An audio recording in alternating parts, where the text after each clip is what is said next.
Hi everyone, welcome back to this channel. In this video, I'm going to show you how you can make text with animations in CapCut. So to add the text first, you need to click on the text feature at the bottom and then click on add text and just type in the text that you want. Okay, and then after that, to add some animation, you need to go to animation tab.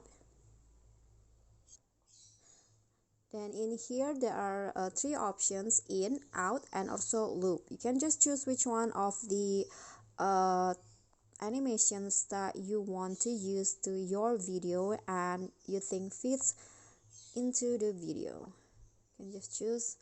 After you choose the animation, you can also adjust the durations of the animation applied to your text like this.